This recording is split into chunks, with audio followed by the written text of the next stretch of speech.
নিজেদের দাবি পূরণ হয় কোচবিহার জেলা শাসককে সংবর্ধনা দিল নস্য শেখ উন্নয়ন পরিষদ। দীর্ঘদিনের দাবি পূরণ হওয়ার জন্য কোচবিহার জেলা শাসককে সংবর্ধনা দিলেন নস্য শেখ উন্নয়ন পরিষদ সংগঠন। এদিন সংগঠনের সদস্যরা কোচবিহার জেলা শাসকের সঙ্গে দেখা করেন এবং তাকে সংবর্ধনা দেন। এ বিষয়ে এদিন উপস্থিত নস্য শেখ উন্নয়ন পরিষদ সংগঠনের এক সদস্য জানান, পশ্চিমবঙ্গ সরকার আমাদের দীর্ঘদিনের যে দাবি ওয়েস্ট বেঙ্গল নস্য শেখ ডেভেলপমেন্ট বোর্ডের সেটা পূরণ করেছে। যেখানে আমাদের জনজাতির কাউকে চেয়ারম্যান করেননি, কোচবিহার নতুন নোটিফিকেশনে ডিএমকে চেয়ারম্যান করেছে। তিনি এর আগেও চেয়ারম্যান ছিলেন, তবে এবার আশার আলো এই যে এবার পূর্ণাঙ্গ ডেভেলপমেন্ট বোর্ড করেছে, যেখানে 19 জন মেম্বারদের নিয়ে এই ডেভেলপমেন্ট বোর্ড করা হয়েছে, যার জন্য পশ্চিমবঙ্গ সরকারকে অনেক ধন্যবাদ। আজকে যেহেতু জেলা শাসক তিনি নতুন চেয়ারম্যান হিসেবে আসলেন, তাই আমাদের সংগঠন এবং সংগঠনের মেম্বাররা তাকে সংবর্ধনা জানালাম।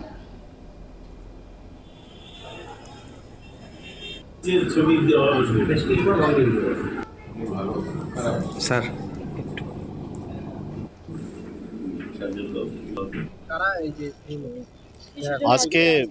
আজকে আমরা নস্য শেখ উন্নয়ন পরিষদ সংগঠন এবং ওয়েস্ট বেঙ্গল নস্য শেখ ডেভেলপমেন্ট বোর্ড এর মেম্বাররা কিছু তারা এসেছি।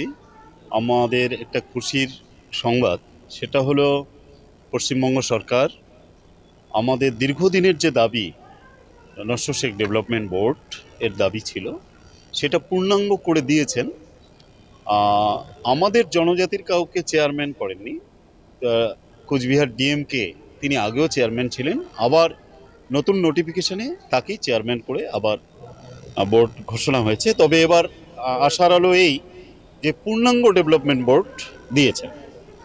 তো সেই ডেভেলপমেন্ট বোর্ডে কোচবিহার ডিএম চেয়ারম্যান আর 3 জনকে ভাইস চেয়ারম্যান করেছে। তার মধ্যে আমাদের বজলে রহমান সাহেব, জলপাইগুড়ির ফরিদ আক্তার গাজী এবং আমি আমিনাল হক 3 জনকে ভাইস চেয়ারম্যান করে দিয়েছে। দিয়ে 19 জনের মেম্বার নিয়ে সেই ডেভেলপমেন্ট বোর্ড ঘোষণা করেছেন সরকার। তার জন্য সরকারকে ধন্যবাদ জানাই, রাজ্য সরকারকে এবং বাংলার মুখ্যমন্ত্রী মমতা ব্যানার্জিকে। আজকে আমরা নতুন চেয়ারম্যান যেহেতু তিনি আবার হয়ে আসলেন, আমরা সংগঠনের তরফ থেকে এবং যে কয়েকজন বোর্ডের মেম্বার আছি আর কি, আমি সহ শামীম আখতার এসছে, আহসানুল আলম সরকার মিঠু, সাজ্জাদ হোসেন ভাই, সাজ্জাদ হোসেন আহমেদ, সবাই মিলে ওনাকে একটু সংবর্ধনা দিলাম, স্বাগত জানালাম যে তিনি চেয়ারম্যান হয়েছেন।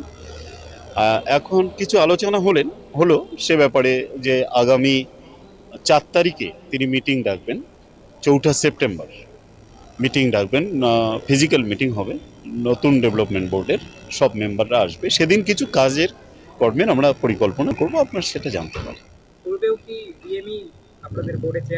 হ্যাঁ, এর আগে 2021 সালের যে নোটিফিকেশন, সেটাতেও কুচবিহার ডিএম এটা চেয়ারম্যান ছিলেন।